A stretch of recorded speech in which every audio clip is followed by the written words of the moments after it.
Hey folks, Matt Dragonstone here. Before we start today's episode, I thought I'd do a little bit of self-promotion and direct you to my website, dragonstoneastrology.com. Book a tarot reading or an astrology reading, browse some of the finest astrological talismans available on the market today, buy one of my books, sign up for a short course, read my articles, and much, much more. Pretty much everything I do is kept on my website, dragonstoneastrology.com. So please check it out and let's get on with today's episode. Hello and welcome to today's episode of the Dragonstone Astrology Show. I'm Matt Dragonstone, your host, and today we've got a very special guest, Mel Priestley. Mel is an astrologer from Alberta, Canada, from Edmonton, Alberta, Canada. As I've recently come to discover because I've had to schedule this call across multiple time zones. And I got a quick lesson in Canadian geography. How you doing, Mel? I'm good. How are you? Yeah, not too bad, mate. I'm going to just quickly tell the folks who you are, and then we'll get into today's discussion, which is about Venus retrograde. So, my understanding is that you're a specialist in mundane astrology, but also a practicing astrologer who incorporates natal into her work. And that's the mundane side of things is the study of the astrological underpinnings of current and historical events. You've studied at Kepler College, very, very prestigious. Mel's the former co-lead of the Canadian satellite of the Organisation for Professional Astrologers, and also the former executive committee member of the Edmonton Astrological Society. And she's got a phenomenal mundane astrological practice, and she does all sorts of wonderful, forecasts and things like that, which are fantastic. And she runs a sweet-ass Substack over at Earthshine Astrology. And I'm very, very happy that you've decided to join us today, Mel, to talk about Venus retrograde. So welcome to the show, mate. Yeah, thank you. It's my pleasure. No problem at all, bud. All right, so we're talking about Venus retrograde today, but I wanted to jump in right at the start and just ask you very directly, what the fuck's a retrograde, Mel? What is a retrograde? It's when the planets slam on the brakes and go backwards. Apparently, it's an illusion, actually. So it's not actually, like planets don't actually go backwards, but they look like they do from Earth. So yeah, that is what a retrograde is. Wonderful. I hear a lot in the news about Mercury retrograde. So just putting on my non-astrologer hat for a minute, I hear on the memosphere a lot about Mercury and Gatorade and all of the rest. But Right. other planets than Mercury go retrograde. Is that right? Yeah, they all do, except the sun and the moon, which technically aren't planets. They're the luminaries, right? But yeah, all of the other planets go retrograde. And it's that optical illusion based on our position on Earth. If you're trying to picture the physics of it, you kind of have to think of it like when you're going down the highway in a car, right? And you come alongside a car, they're going the exact same speed as you, and you know how you look like you're kind of like you're not moving or they're not moving, right? It kind of looks like it's the same.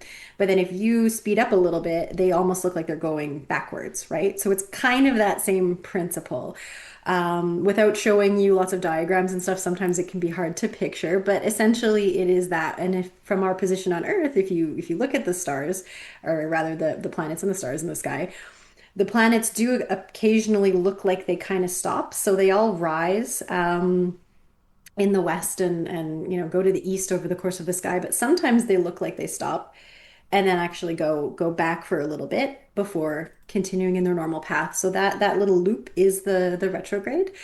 And that is part of why planets got their name. So the ancient Greeks called them, I think planet kind of comes from the word wanderer because they kind of wandered around the sky as opposed to the fixed stars, which just always kind of move the same direction. They don't change. Yeah, nice one, mate. So, what's the significations of it? You mentioned before that it's about a planet slamming on the brakes and then going backwards. If we're looking at a retrograde planet astrologically, what does that mean? Yeah, so I hear it's pretty common, and I kind of tend to agree that the RE words tend to describe retrograde. So things like revisit, revise, review, all of these redoing types of things. It's like like literally the imagery of it going back. You're retreading old ground. So all of the activities associated with that, according to whatever planet is retrograde. So for Venus, you think of all the Venus significations. So beauty and love, aesthetics, art, relationships, of course, and revisit those.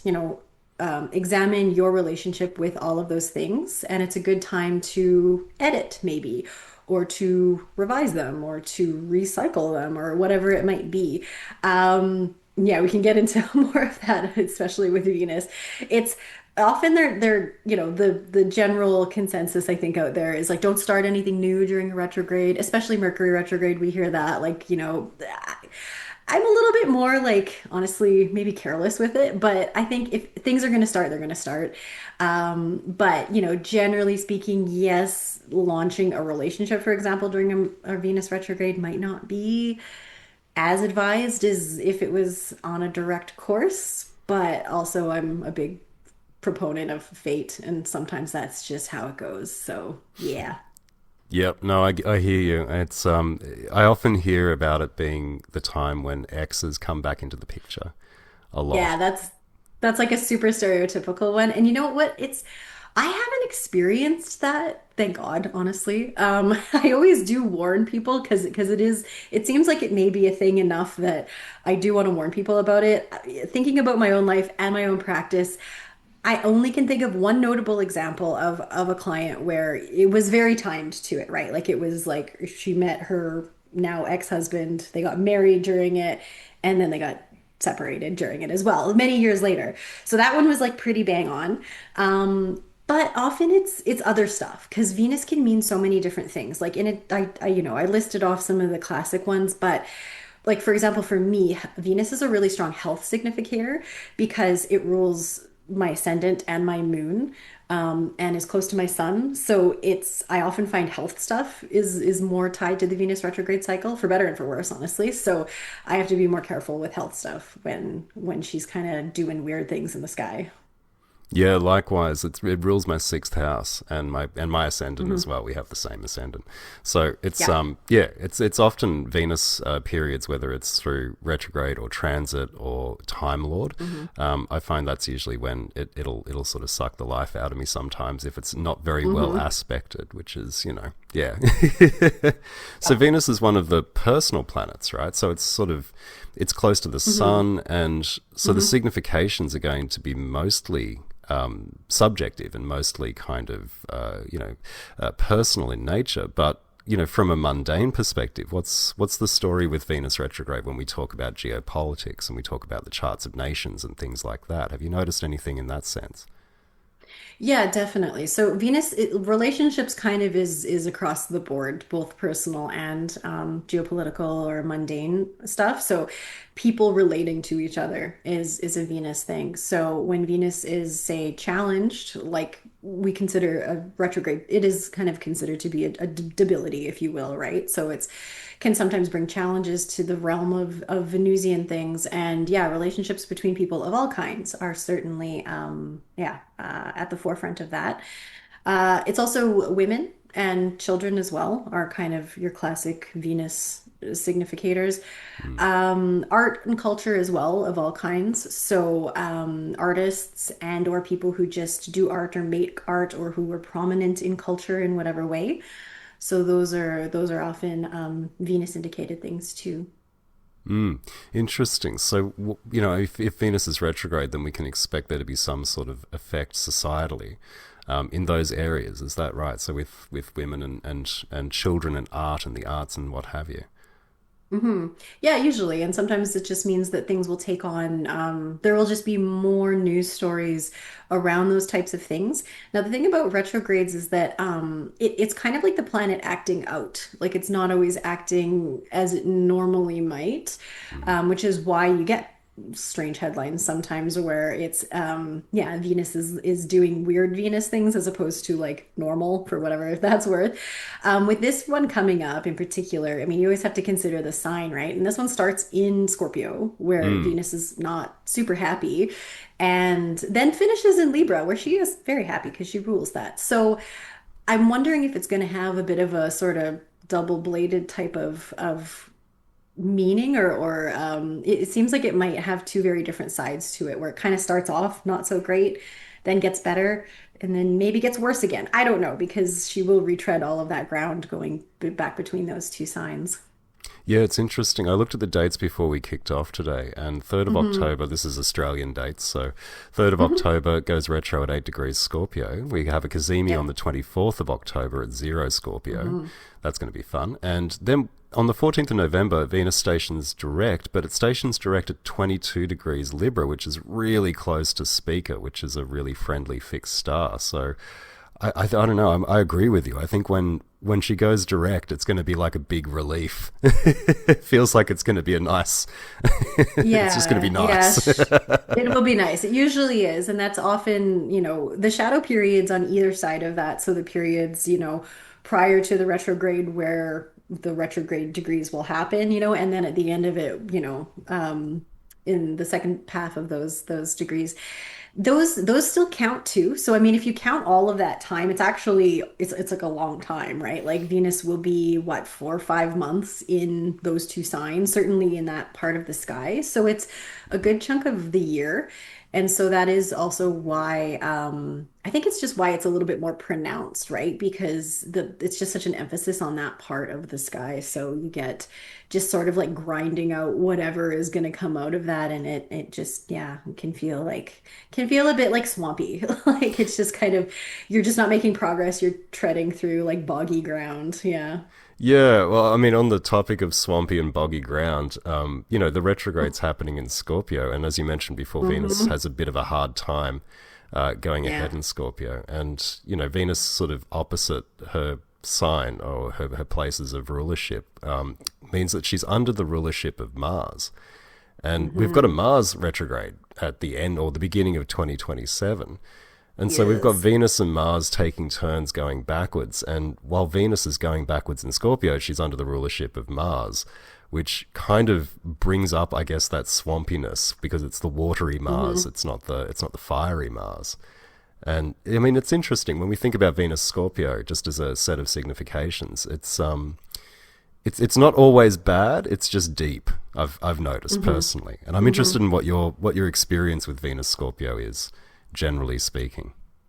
Yeah, yeah. So Venus Scorpio is very close to my heart. Both of my children have Venus and Scorpio on the exact same degree to the minute, which is Ooh, also 4 minutes of arc away from my descendant.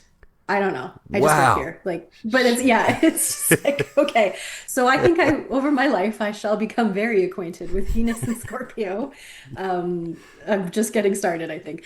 But yeah, Venus and Scorpio is, relationships are important, which is like such a, it's this is like the most generic thing to say, but they are there's depth there with Scorpio, right? And there Mm, can be prickliness too, and there can be sometimes difficulties expressing love and desire and just, all the Venus things. Sometimes pleasure, like sometimes there can be a weird like pleasure denying aspect of it.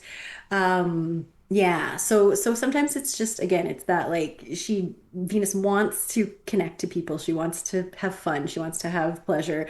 But for whatever reason, just finds herself like not as able to do it as well in Scorpio. And sometimes it's just because of that lack of like it's almost like Mars is holding her back from being able to just reach out and connect. So there's this kind of like isolating type of quality that comes with it.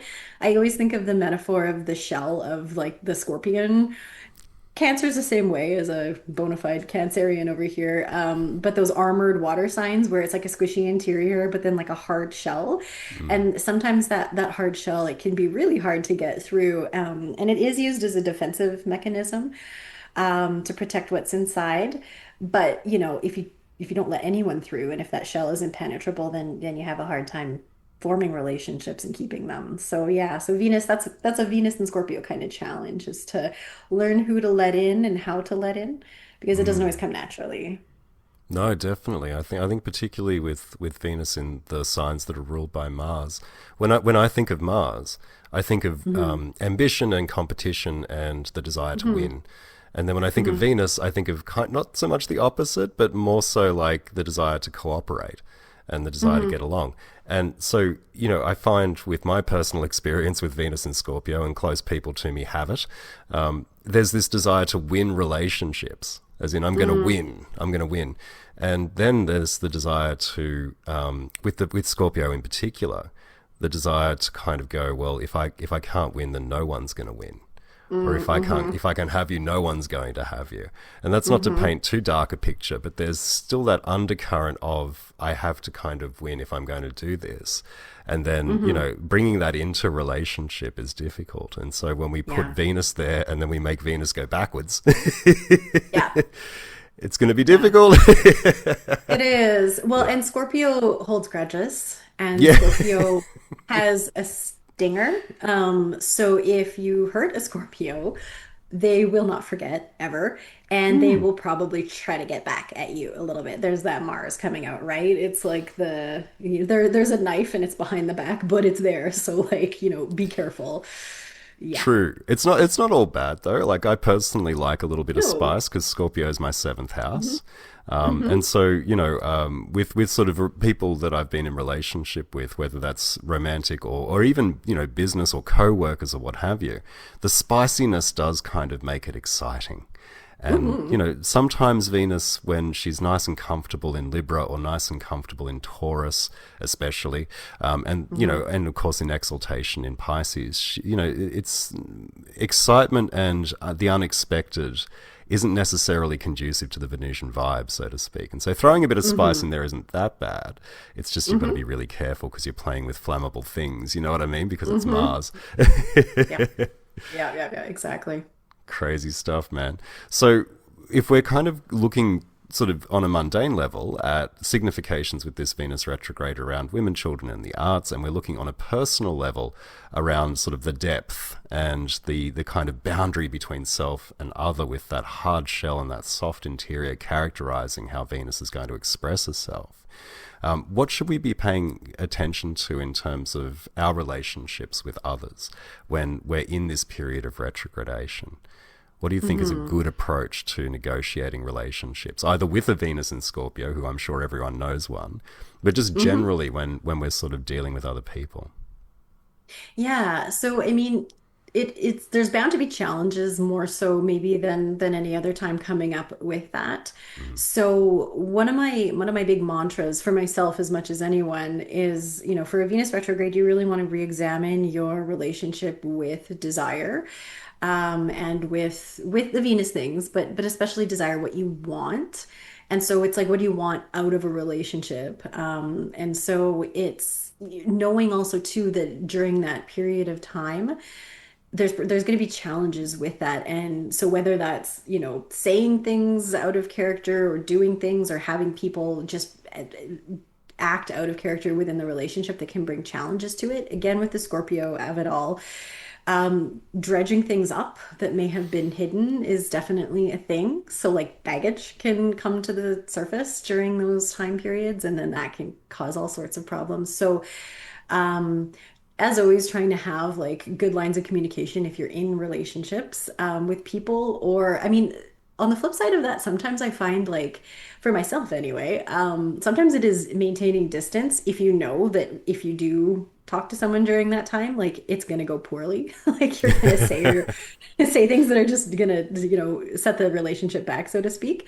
So it's finding those tactful ways to like either relate or not relate to them while trying to maintain harmony, which can be really hard during those time periods. From a forecasting perspective, though, too, like you really have to, you know, of course, look at your own chart and see what that Venus, where your Venus is, and then where that retrograde is landing to try to figure out what it might be all about.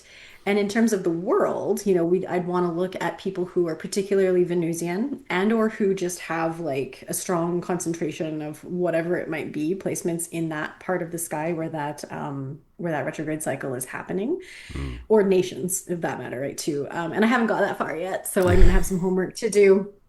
There's so many charts to look through. I've been in eclipse zone lately, quite frankly, because we're in the middle of eclipses right now. Mm. And so those have been kind of dominating my astrology work. But yeah, the Venus retrograde, it's undoubtedly going to have some effect. what it might be, not sure. Looking back at the previous retrogrades in the cycle, though, can be really helpful. So the thing about Venus retrograde is that it has like such a beautiful regular cycle. Mm. It goes retrograde every 18 months, but it goes retrograde in the same part of the sky every 8 years. So if you look back every 8 years from this one, and it's always so this particular one, the Scorpio Libra one, is always in October, November. So if you go 2026, 2018, 2010, 2002, 1994, and every 8 years prior to that, they happened in that same part of the sky. So it can be really useful on a personal level to go through your own life and just see like what happened around then, particularly Venus type things. And you can certainly do that with the world too, like looking for those headlines from that time period that may have corresponded to that cycle. Interesting. So, I mean, it may not be good advice to try and dredge things up with the other, but Scorpio needs to dredge, dude. Like it needs to dredge right down in there to the bedrock. So maybe dredging things up within yourself and being mindful that, doing the same with the other and stepping into Mm-hmm. that Scorpio mode of examination, rigorous examination, might not be the best. That could be a good way to use that energy, though, as well, because it's not just Yeah. about going backwards. Quite a lot of the modern interpretations seem to be that, a planet internalizes itself, or the experience becomes more Mm-hmm. internalized with retrogradation. I'm wondering what you think about that, maybe, is like, because you got to do Venus still. You can't stop being Venusian. Yeah. No, exactly. Well, and the ancients conceived of the retrogrades as like an underworld journey, actually. So you talk Mm. about dredging, like they saw it as quite literally going to the underworld and coming back up again.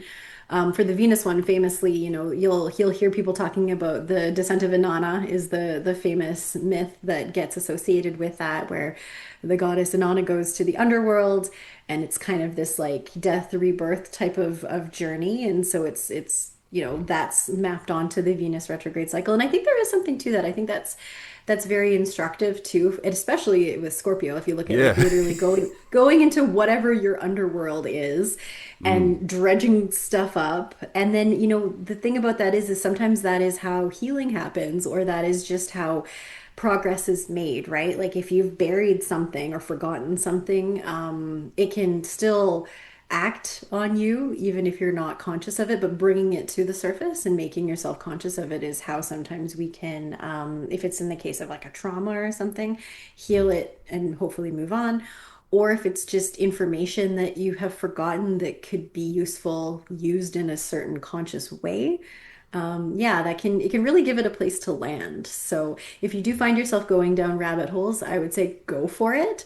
But again, maybe the caution would be like before you share that with others, stop and reflect for some time before. Maybe you don't need to share that with others. Maybe that poison you dig up is just for you to sort of like work out and neutralize. Yeah, yeah, that's good. Keeping an eye on the TMI meter, I think, is probably a good way. Yeah, that sounds Mhm. awesome. I'm also Yeah. mindful of Venus and indulgence because being a Taurus native myself and having sort of Hmm. my Venus is in Gemini, but one of my favorite Venus positions is Taurus and also Pisces, and Venus generally likes to indulge a little bit. Venus and Taurus does particularly, but I've Oh yeah. noticed one of the other significations with people that have a strong Venus in Scorpio is that the intensity matched with the desire to indulge can sort of lead Hmm. one into spirals, and in their worst Hmm. significations, addiction, Hmm. particularly if there's contacts with Neptune. Hmm. But yeah, I'm just wondering whether a bit of caution around overindulgence during this period as well might be wise. Definitely. I've written about this before, and I'm thinking about maybe redoing an article, or kind of coming up with a new one. But the idea of treating Venus retrograde as like an astrological Lent, and I'm not the first person to come up with that, Ooh. but that is kind of how I conceive of it. As someone who is again quite Venusian, also Taurus rising and Libra moon, so I've got a lot of Venus going on. And yeah, the overindulgence factor, yeah, that's a thing.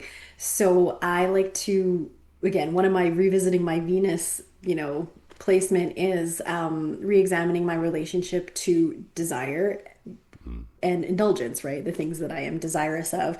And maybe like taking a break. And so, whatever it might be, it doesn't always have to be substances, although if that is your, the thing that you're tending to indulge in, but we all have our things, right? We all have our habits that we do that maybe we need to, maybe if not like completely write it off for that period of time, but at least just become more conscious of it and like try to have some temperance because again, I think this retrograde in particular is perfect for that because you've got the Scorpio, which is like very like could be heavily indulgent, it's a water sign. I always think of like poison associated with it, but that, choose your poison, right? Yeah. And then it goes into Libra, which is all about balance and harmony and reasserting like equanimity. So I think that that's a really good time to kind of practice that. So yeah, treating it like a Lent. And the retrograde cycle is about 40 days for Venus too. So it has like a lot of crossover with Lent itself. So I think it lends itself well. And then, of course, Venus being a mother goddess of sorts, right? So there's even more. You can kind of go down the syncretization path, and not saying Venus is not Mother Mary, no, but like you can draw these comparisons to these famous goddesses out there, right? Yeah, definitely. And especially when Venus is in Libra, I've noticed that justice becomes much more highlighted as well. And not so Yeah. much the masculine, sort of manifestations of justice where it's about executing punishment, but more so about drawing attention to the need for a balanced and objective view in order to determine what is hmm actually, capital R right and capital W wrong as well. And I'm wondering whether this progression from Scorpio back into Libra will kind of bring up that sense of justice. And on a mundane level, whether we might see some more, like a resurgence of movements associated with social justice, particularly around women and children, just going off what you said. Yeah, I mean, I hope so. There's Yeah. certainly always need for that type of thing. And yeah, if you look at the story of this Venus retrograde with, starting in Scorpio, like dig stuff up and then go back into Libra and then like balance it, bring in some justice. Like I think there could Mm. be a very productive narrative there, but we'll see. We'll see how it actually turns out. Yeah. Yeah, exactly. Yeah, it's funny that it goes backwards every 8 years in the same position in the sky, and just hmm thinking back to 2018 and then 2010, etc. I'm just wondering what sort of events we saw around there. Without getting too far into it, it's just that those points where you get the hmm cazimi, where you get the Venus cazimi in the middle of the sun. That I mean, cazimis generally are such an intense process of purification, really, where hmm the planet's kind of calcined almost in the heart of the sun's furnace, and it's hmm it's known by another name, isn't it, Mel? The cazimi. The Cazimi, oh, Yeah. the Venus Cazimi in The- particular. yeah. It's the star point. So you'll maybe see that mentioned around. So the Venus star point or VSP trademark, because it Hmm. is actually a trademarked term. So that just the Venus star point is the Cazimi. So Yeah. there's five of them, right? Because Venus has a very regular retrograde cycle where it goes retrograde at five different points in the sky every 8 years each. Mm. So it goes retrograde every 18 months moving between those 5 points and then repeats. So if you map out the retrograde cycle of Venus in the sky, you get this beautiful, very even five-pointed star or pentagram, which is itself like quite beautiful and I think reinforces, Venus's signification with the goddess, right? Which five-pointed stars or five-petaled flowers are like ancient symbols of many goddesses. But yeah, some of our most known ones. And so yeah, so that's, those points are the Cazimis. So it's the inferior conjunction. And now this is getting into astronomy technical terms.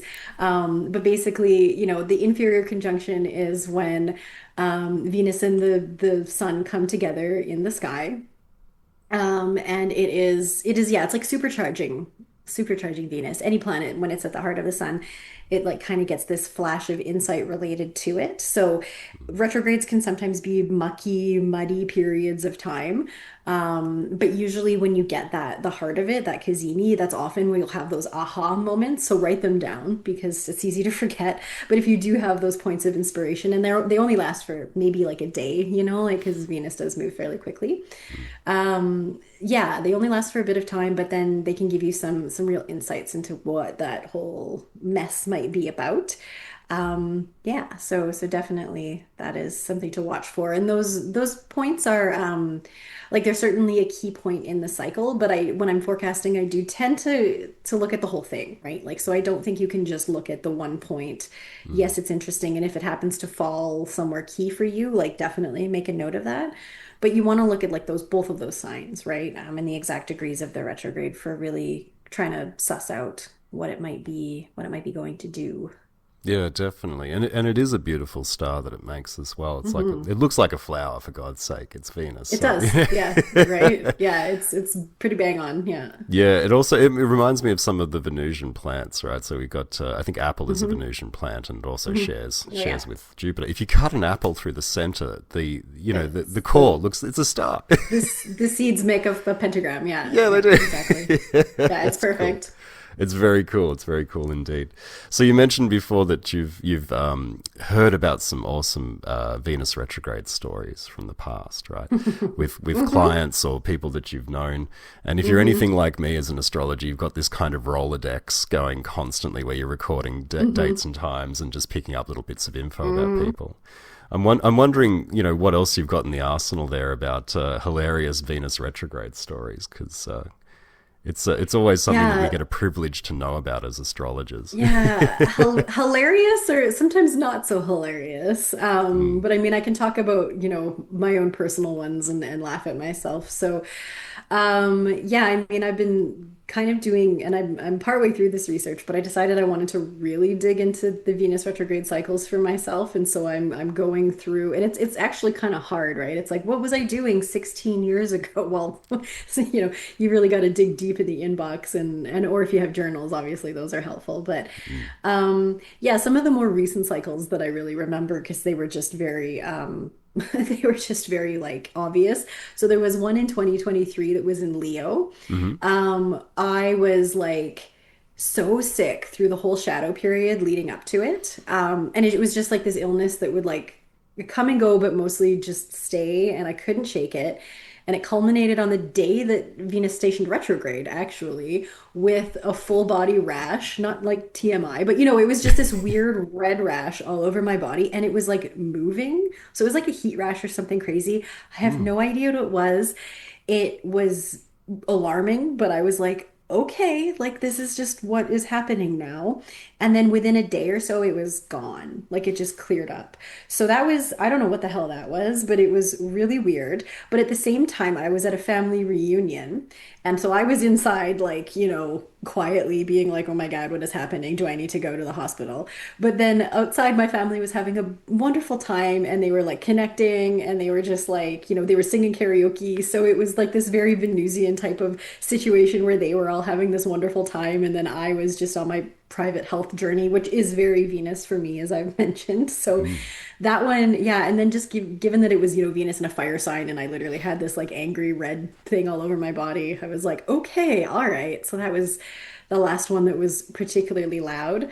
Oh, Also in that that would have cycle, been in your fourth house yeah, as well. Your fourth house. So like, was my fourth house. yeah, Yeah. right. Sorry. And I was literally in the no, I was literally in the fourth house, in my house, Yeah. well, I was in my in-laws, but still in the basement Yeah. while they were outside. Like, yeah, it was so literal on like many levels that I was like, this is ridiculous. Yeah. Like, yeah. So sometimes they are very, very literal, these cycles. It's almost in a weird way kind of comforting to see the astrology of it when that's happening, because especially with that, it gave me a timeline, right?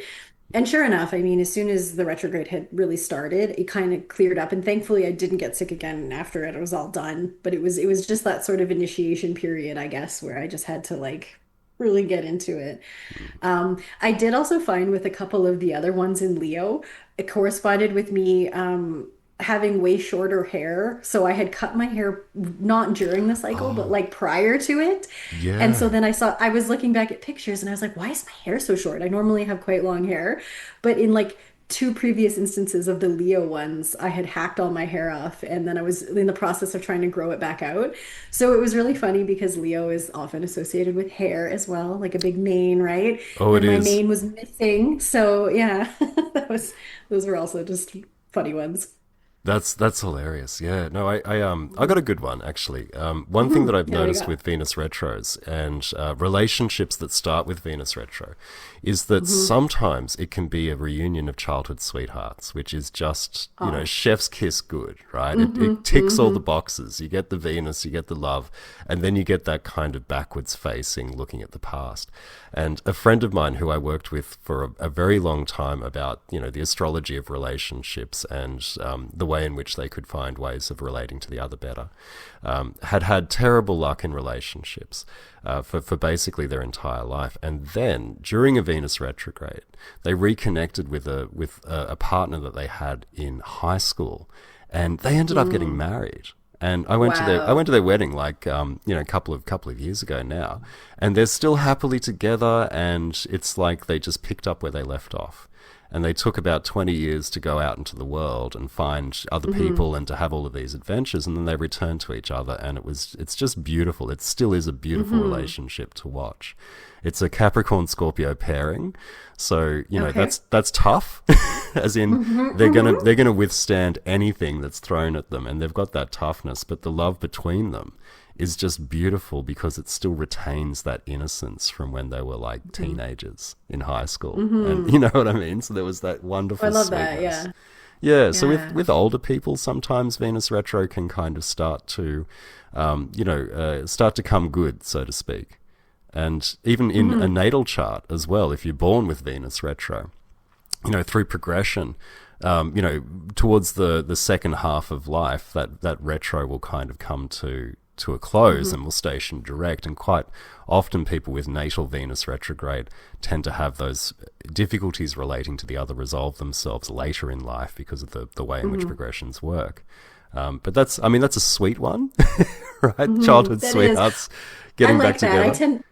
I tend to gravitate to the like, wasn't this crazy awful thing? Wow, because those are fun and exciting. But I like hearing the good stories too, because there is good thing. It's not all doom and gloom for sure. Yeah, no, and I mean, like, I get it. As an astrologer as well, I'm like, yeah, let's just show me the darkness Mhm. because that's where the juicy stuff is. But Like I we're think, such ambulance chasers, but yeah, it's a yeah, thing. we are. We are. I don't mean to be personally. It's just that you kind of tend to err on the side of pessimism. I think astrology really is a saturnine art, to be honest with you. Mm, hmm. But yeah, Yeah. my big thing is focusing on the positive with this Venus retro as well, so we don't get too swampy.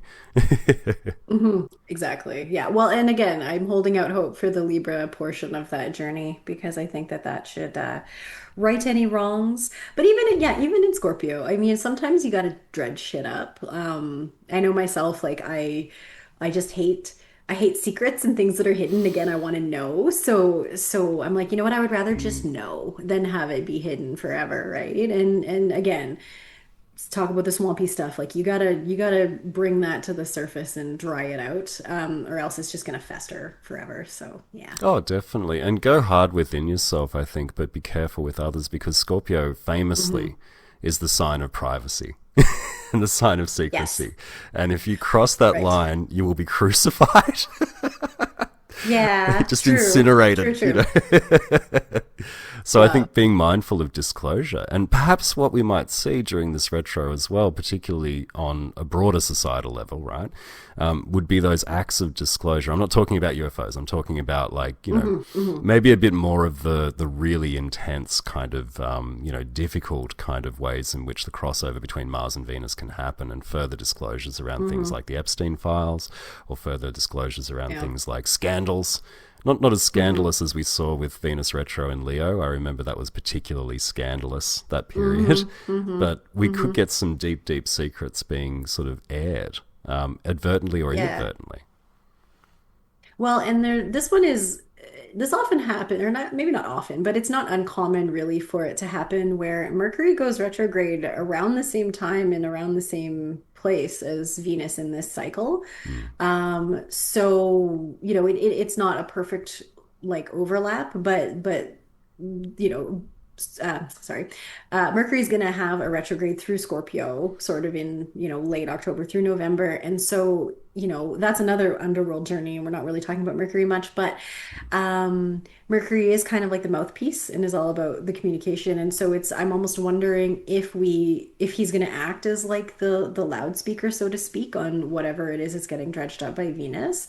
And then it's like Mercury comes along to communicate whatever that might be because he's going to be staying in Scorpio. Venus goes back to Libra, but Mercury stays in Scorpio to talk about whatever is scorpionic.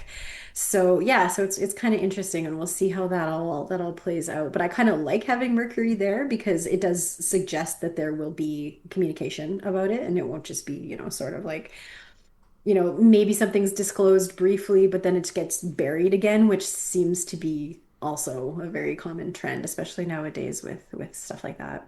Yeah, it seems we have a lot to process, and I think we have a lot to process in terms of the machinations of power and the way in which that Hmm. expresses itself in its most debauched form with overindulgence to the extreme, almost to a libertine Hmm. kind of standard, particularly with the quote unquote elites or the plutocrats, right? To get that sort of Hmm. Scorpio vibe in there, right? Even though I Hmm. think that Mars rules Scorpio, not Pluto, sorry, but there's still that sense in which those that are incredibly wealthy have that kind of those avenues for indulgence in pleasures that are Hmm. transgressive and abhorrent and beyond the pale. And we've Hmm. just been dumped with a bunch of information that kind of needs to be sifted through in some way, shape, Hmm. or form. So maybe that overlap will be that kind of deeper analysis. And if it's not that, then certainly when Mars goes retro in Virgo, we'll get that kind of hypercharged sort of look at the detail. Show me the details. Show me, Hmm. let's go through the Hmm. small picture, not the big picture, so to speak. Yeah. Yeah, it's funny. We Yeah, get those definitely. kind of things sometimes where the planets are kind of retro at the same time. And I think 2023 was one of them. We had Venus and then we had Mars at the same time as Hmm. well, I think. So not dissimilar to now. Yeah. Yeah. I'll have to pull that up just to double check. Yeah. But it's so funny. I talked about it like I remember the Venus, but like I said, I was off in my own little bubble of dealing with stuff. So it seems like I've already forgotten it. But yeah, that wasn't Mars and Cancer, was it? No, that was a little more recently. That The was where we retrograde. had like Yeah. 6 months of Mars in Cancer. I'm sure you would have remembered Yes. that. My So Cancerian fun. Yeah. friend. Uh-huh. Yeah, no, I remember that. That was more recently. Yeah, that was like last year. Anyway, yeah. Yeah, the doubling up of retrogrades, I mean, it's like the planets do all go retrograde at some point, right? So it is Mm, inevitable that they will cross over. But it is always interesting to see what each of them are digging up from the underworld each time, right? So, yeah. yeah. But I totally agree with you about needing to process. Like, it does feel like like I guess it started really in 2025 and then in, this year too, it's like we got these info dumps and everyone was just reeling from like the horrors and then it Mm, seems like that's just kind of been memory holds and maybe that's like a kind of a defense mechanism. I know for myself I was also like I don't want to hear anymore like this is and I don't want to really talk about it here either but I also feel like but how do we keep going on right like that like are we just mm. gonna pretend like the world is normal and that's just whatever it's fine there's nothing to see here like that's not really satisfying to anyone so yeah I don't know I just don't know where we go but I mean drilling into these one cycles of Venus and then you got to tie in the whole bigger picture with all these outer planet shifts too so yeah I mean I guess we're still just in these early days of the new order of the sky and like what's gonna come through with that and my sense and this is kind of a sidebar here, but I don't know if we're going to get much satisfying concrete information or processing until Saturn is farther away from Neptune because Hmm. that whole thing was really just so muddy early 2026, the Saturn Neptune conjunction. And I think we're still feeling that sort of like just the old order has fallen, but we don't really see what's coming in its place yet. And I'm sure in 5, 10 years it will be very obvious, but right now we're in the thick of it. And so it's just kind of impossible to really tell. Yeah. Yeah, it's interesting. Like just with the Saturn Neptune thing in Aries, right? So Aries is a bit of a Hmm. warlike sign. It's Mars, one of Mars's Hmm. domiciles. One of the things that struck me recently was some footage of Berlin after the end of World War II, where people are just going Hmm. about their lives. And looking at it now, I look back and I feel like screaming at them. I'm like, the Nazi regime just you guys are defeated. There were the camps, there were all sorts of these Hmm. atrocities, and yet people are still going to the market. They're still going to the shops. They're planting potatoes. So they've got something to eat on the other Hmm. side of winter, so to speak. But they're carrying on, and I think it's kind of routine isn't really Venus's shtick, but the sense of, I guess, aesthetic kind of continuity and symmetry and the way in which things go with other things could sort of be one of those themes that we see as well, where we kind of examine how and in what ways we're knitting together our own personal reality in the face of things that our descendants are going to look back at us and go, this was right when you guys realized that the elite eat children and aliens are real. And yet you're still and yet you're still lining up at the supermarket arguing Right. about a discount. You know what I mean? That kind of thing. Why aren't Right. you losing your shit? We are losing our shit because food is so expensive. But no, yeah, but Yeah, it's yeah, I hear what exactly. you're, I hear what you're saying. It's a good reminder actually too, though, that for all of these huge global, literally things happening, at the end of the day, you got to go to work and you Mm, got to feed your family and make dinner and try to go to sleep not thinking of the horrors of the world, because it's a hard way to fall asleep.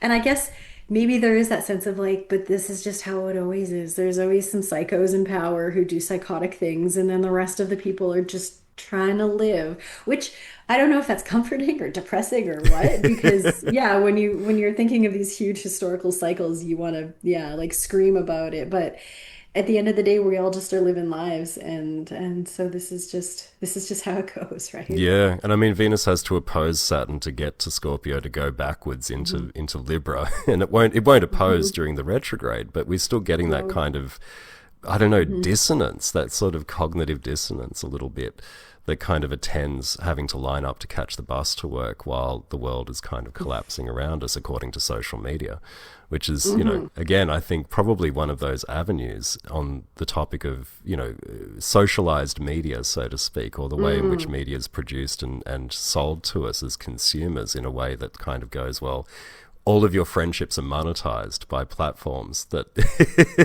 that just want to serve ads to you in amongst all of these updates about family. Yeah. Yeah, it's crazy, eh?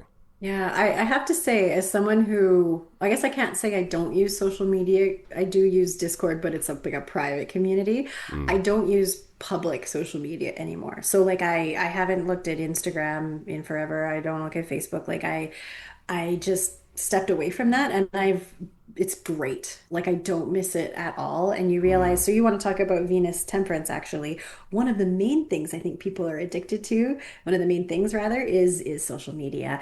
And you Mm. don't realize necessarily how addictive that is until you delete the app off your phone and then catch yourself picking up your phone about to open it to doom scroll and like without even being conscious of it. And so I highly encourage anyone to just delete it all, throw your phone in the river. But no, I mean at least just try to put some guardrails, sorry, because it is so crushing to your soul and also just to your idea of relationships and relating to people. Like I know I had that sense of like, oh, but if I'm not on social media, I'm not going to know what anyone is doing and I'll lose touch with everyone. And it's like, yes and no.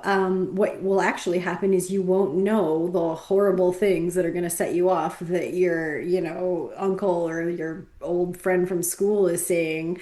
But instead, you'll make the effort to stay in touch with the people who you actually want to do that with, right? So, yeah, that's just my little soapbox, I guess, for advocating for less social media because I just have no use for it anymore, kind of like it's just so Mm. it became so toxic and weaponized. And so when I hear very secondhand or third hand information about what controversy of the moment is kind of going on. And again, I think it's just kind of useful and good because yeah, it's a lot to sift through. And if you spend all day in that, which a lot of people do, I think it Mm. really alters.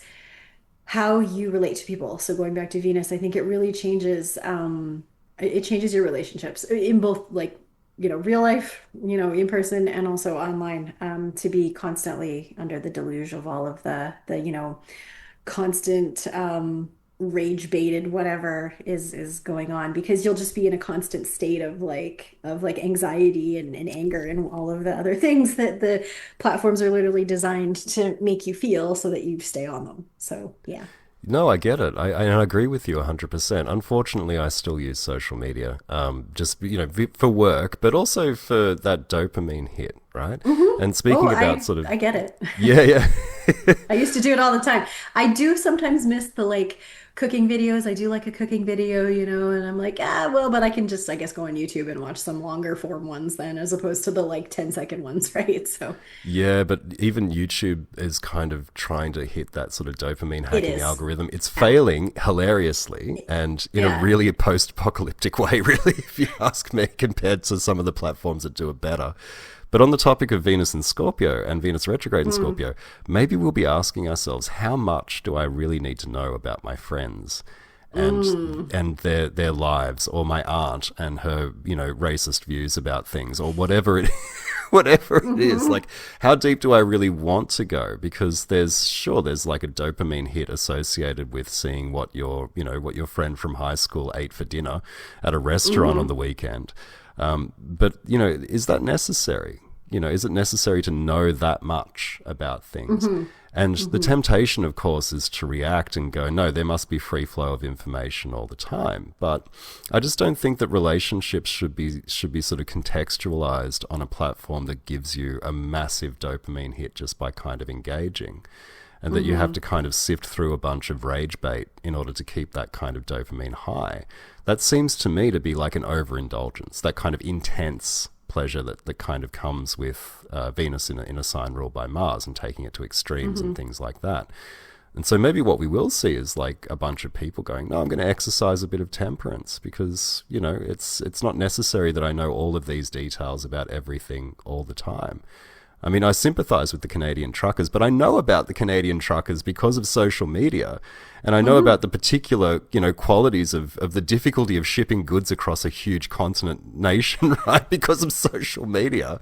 And I've sympathized 100%. But I'm in fucking Melbourne, Australia. I'm 10,000 miles away, right? Like, Yeah. it's not like I can do much to help you guys, right? Right. Well, and this is also the thing with America, Dominic. So neither of us are American, but it's funny. And now we're of course going to talk about America because Of the course. world does, especially as a pastime here in Canada. And again, I'll try to keep it under control here because I tend to hop up on my soapbox about it. But um, yeah, Canadians, I think, have this tendency to define themselves as not Americans, and it's like quite a proud part of our identity is like, well, we're not Americans. Americans are so horrible. Look at all them. Oh, they're a big dumpster fire down there. We're so great up here in Canada. Well, no, we're not. I don't think any nation on earth is doing particularly good at this time, and maybe they never are, quite frankly. I don't know. Mm. But yeah, like there's Canadians have a tendency to paper over things and to not face the skeletons in our own closet. So, I mean, I have my own personal, national hopes for what may or may not come about of a Venus retrograde or anything. I don't see it happening, quite frankly. But yeah, where was I going with this? I think I'm just so there's that soapbox, right? So I think I had a point and now I've forgotten it, but it was basically just talking about like, oh yeah, social media and how why do I know so much about what's going on in politics in the States? Why, like, I'm not even Mm. trying to follow it, right? But, like, yet I still hear about Trump doing whatever and about this and that going on in the States. And it's like, why, why do I need to know that? I don't actually. Maybe we would all do better if we could find out more about what's going on in our own backyards. But, yeah, or not hear any of it because at the end of the day, again, you should probably just go inside and make dinner and sit down and have a nice meal without a screen, right? Have a nice cup of tea and just relax Yeah, because Canada and Australia is we're not American, but we're also kind of not British either, but we both have that true. kind of sense of we're almost British but not. Yeah. And where do we stand in relation to the other is definitely going to be a theme of this retrograde on a national level, because stop me if I'm wrong, Canada's chart has Aries rising, right? So that retro is going through 8 and 7. The one that I use, yeah, is an Yeah. Aries rising chart. Yeah. Same with Australia. So our seventh house Hmm. and eighth houses are going to get highlighted to buggery, and we're going to have a Hmm. Kazemi in the eighth house as well. So Hmm. how we deal with those sort of international, Yeah. funnels of finance, and then also the diplomacy. Hmm. It's not touching our ninth houses, which is nice, but even Jupiter's going Yeah. to be retro at the same time. So Right. Yeah, the diplomacy, like with the Libra part of the retrograde in particular, it will be interesting to see what happens with that. And again, knowing too much about the States, but their diplomatic relations are like hilarious right now because I don't even yeah, know what they are, right? Like yeah. it's just so much has been like, especially with Canada and the US. So I'll speak to what I know more personally, right? Like they're not well, Mm, because you can't really, what's the word I'm looking for? Negotiate. You can't really negotiate with Trump, right? Like he just does what he does and you just have to deal with it. mm, So Canada and the US have historically been very close and there's tons of trade between the two and now that's really shifted. So I don't know, looking at the charts and the skies, I'm like, I don't know if we're really going to see anything. I'd like to see some sort of something move in the positive direction for that, just because at the end of the day, it's honestly just more expensive for everybody the longer that all of the like nasty trade war stuff continues. mm. But that I don't know if this is going to bring anything to that. We can hope, but it's if anything, the trade relations might get worse before they get better, probably. So yeah. Mm. Yeah, I imagine will be likewise. Although I think because the United States for you guys, it's a direct neighbor, so there's a little bit of third house Mhm. business happening there, and then there's the third Huge house, third house, seventh yeah. house crossover with Hmm. Uranus just causing a ruckus, of course. Yeah, yeah, yeah. So it's hard to Yeah. say. Like looking at the chart every time I look at it, I'm just like, okay. I mean, the Mars retrograde will be, I think, more interesting for Canada just because it's a Mars return for us, like three times Oh, during that cycle. So, and the okay. military is weirdly becoming more of a thing for Canada, which historically, like, the joke is Mm. like, can't, well, at least when I was a kid, because I lived in Edmonton, and so it was like, the Canadian military has three submarines, and one of them is in West Edmonton Mall because that was like I think we did only have like two subs, and then Yeah. there's the one that the kids take in the mall to look at the penguins or whatever. So anyway, it's like we haven't invested in that because we relied on the States, really, quite frankly, is like, well, they got our back. The Americans have all the guns and the stuff, so we don't need our own military. But now he's made it very clear, like, you're on your own, like figure your own shit out, right? So yeah, for better and for worse, Canada is now like wanting to invest more in the military and teaming up more with Europe, which again, we're going to have a Neptune return in several years, but it's in that sign of Aries right on our ascendant. So Mm. weird war stuff is like a thing. So anyway, this is like a total digression, but I am wondering about that Mars retrograde for like what is it going to bring for the Canadian military? It's in our sixth house too. So yeah, Yeah, the military will likewise. be highlighted. Yeah. Yeah, Oh, you know ours what? is in Virgo too. I think I remember this with looking. I should do something a little bit more in depth about comparing Australia and Canada's charts. And isn't it so interesting that there are all of these, similar types of contacts, both Commonwealth nations. It's like, how does that happen, right? Yeah, I mean, there's definitely some key differences, but we do have the same ascendant, we have the same Mars, and I think it's just lovely that in a show about Venus retrograde, we're talking about our common similarities rather than our common differences Right. between nations, right? And given that Yeah. that retro is going to go eighth house to seventh house, and it's going to be there'll be a station on speaker in our respective seventh houses Hmm. nationally. I Hmm. think that's kind of going to be the great promise at the end of this retrograde is that we'll find some sort of means of forming new relationships diplomatically with countries that aren't our Hmm. unfortunate cousins there in the United States. Nothing Hmm. against those guys, like they're just doing it No. so fucking tough at the moment. And if you look at their chart, Jesus Mary, that Yeah, those poor I bastards. worry. I'm I really honestly, sorry. I know, I really do worry for them. And as easy as it is, it's so funny. Like we like make fun of the United States here in Canada, but like realistically, like I think we can all empathize with the American people, and it's really just the Yes. psychos in power. Like again, in all of these nations, but the American psychos in power seem just to have that particular flavor of Americanism that is like just quite one of a kind, and it's quite a thing to behold. Maybe Mm. that's why we just keep talking about it. But yeah, their chart is getting all kinds of action, which will have global consequences because they're America, right? So Yeah, it's exactly. And I mean, yeah. what place they're friends as well. Like, it's the 11th house for the United States that this is going to be going down in, the 12th and the 11th. Hmm. From my understanding, I use the Sibley chart, so I use it It is. Yeah, I am looking at it right now. It's a Sibley. Yeah, is yeah. yeah. And it's So. like, where are their Hmm. friends? Who are their friends? Where are their friends? And, Well, I I don't mean, know. They've got Saturn in Libra, so yeah, there's yeah, it's a very strong Saturn. But yeah, there's a lot of restriction coming in there. So I don't know. Like their friends are kind of they're well, as much as they've said you're on your own to everyone, I think the sense is back at like right back at you, right? Like no one has yeah. your back either. So I do wonder about that. Like push come to shove though, like I don't know. Anyway, yeah, No, we no, can I mean, speculate till the cows come home, but I do wonder. I'm like, are we sitting at the precipice of a nuclear war? Just to go like really oh, dark there, yeah. right? I mean, I've Like, been are calling we? it all year, so, I hope not. Okay. I keep thinking no. And maybe Yep. that's just my own sort of nah, can't be, right? But I don't know. Like if it I do think that we're not getting out of the Uranus and Gemini period, so for the next 7 or so years, I don't think we're getting out of that without some kind of nuclear detonation.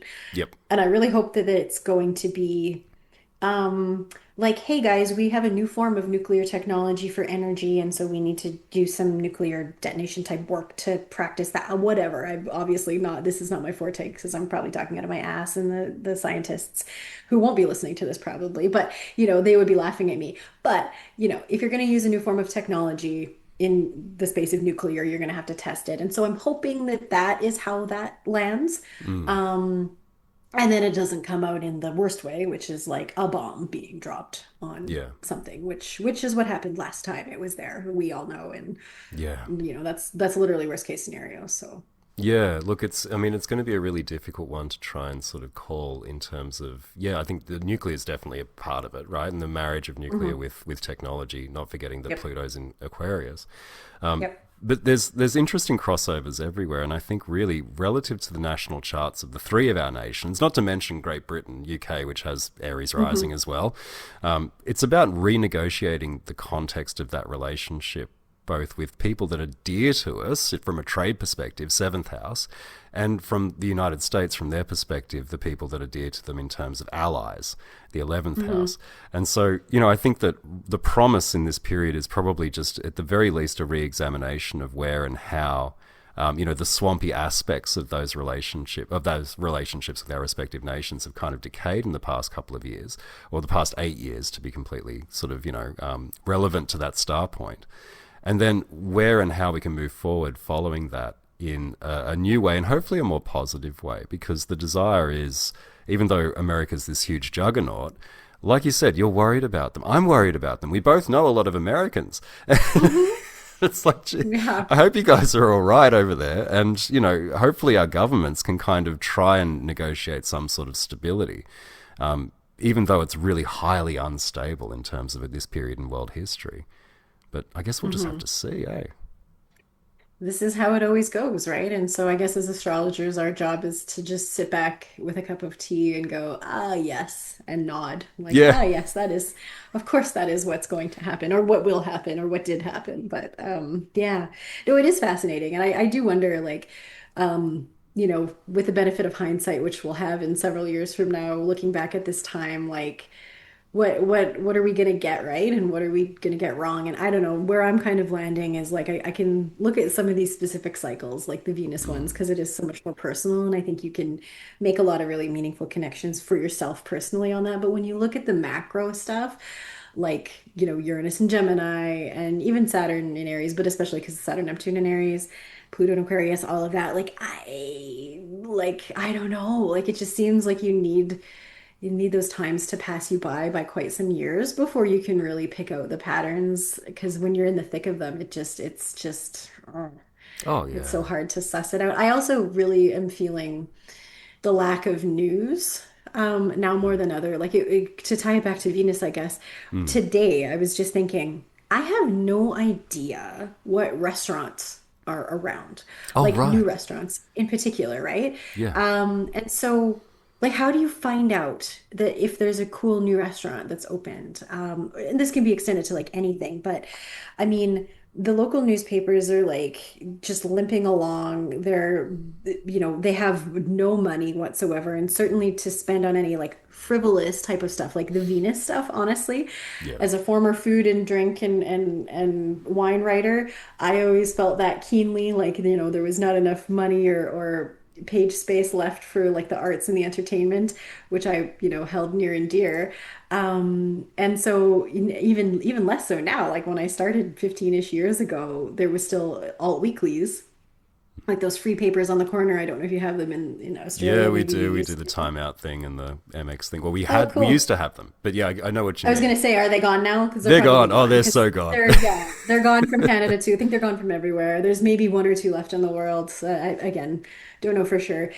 There's probably the couple in the States that I'm thinking of, but for the most part, they're toast, right? And I saw the writing on the wall back when I was with them, but it was a good run, in the end with them. But yeah, so I mean, that used to be how you'd find it out, right? Like you'd pick up the paper, it'd be out every week for free. You just pick it up, you'd flip through it, you'd find out what music shows are playing, what plays are coming up, what restaurants or like fun stuff like that.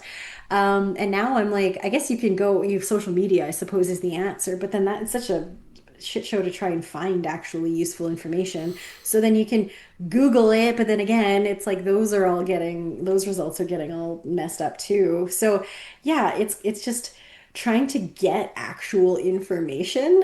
It seems like hard, which is supposed to be the opposite of in this age of information. But I'm like, no, I want like trusted information. I just feel like I can't trust any of it. I can Google it and get an AI response now, but then if you look at the links that it's where it's pulling that from, I'm like, well, this isn't helpful, like, or Yeah. accurate. So, And you don't know whether it's yeah, bloody hallucinating or not. Like, I mean, it's yeah. AI is, I think AI at the moment is everyone's teenage daughter with a drug problem or teenage son with a drug problem because it hallucinates all the fucking time and all it wants to do is make Hmm. music and art.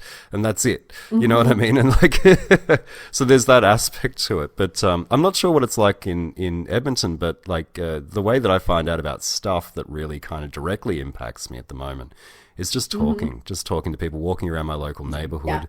Schools, school Hmm. communities are good for goss, and the group chats are pretty spicy sometimes, but you get good information about family friendly places to take your kids for dinner and Hmm. take the family Hmm. out for dinner and whatnot. And I think going back to engaging through the senses and engaging all of Yeah. the senses and engaging with the world around you and building again a relationship with the natural world, which in this context means the commercial environments in their bricks and mortar Hmm. form. That's probably going to be a little bit sort of more, I guess, one of those tiny little epiphenomenal sort of, manifestations of the retro as well, which is if we Hmm. can't trust the information that's coming to us, then we can at least go out and see for ourselves a little bit and get out of the Hmm. house and go and interact. And maybe that's a tail end thing as well of the retro. So Yeah, maybe. Yeah. Yeah, yeah, no, it's to your point to how I've been figuring it out is, yeah, walk down the street or pay attention when you're out driving and go, "Hey, look, there's a place I should look up because I don't recognize that sign." Cool. So yeah, I guess maybe it's old school, right? It's walk down the street and see who's there as opposed to, having a curated, newspaper land on your doorstep to tell you about it. yeah, exactly, my friend, exactly. So, Mel, this has been an amazing conversation, my friend. This has been great. We've Yeah. gone all over the place, but we've been touching just ever so slightly on that Venusian undercurrent the whole time, and it's just been pleasant Hmm. and lovely. So, tell the folks where they can find out more about everything you do and all you are. Go for it. Sure. So you can find me online not through a curated newspaper, although you could if you had lived in Edmonton several years ago. But Yeah, yeah. no, so online, melpriestley.ca is me, so you'll find me there. I do consultations if you are so inclined to have your chart read.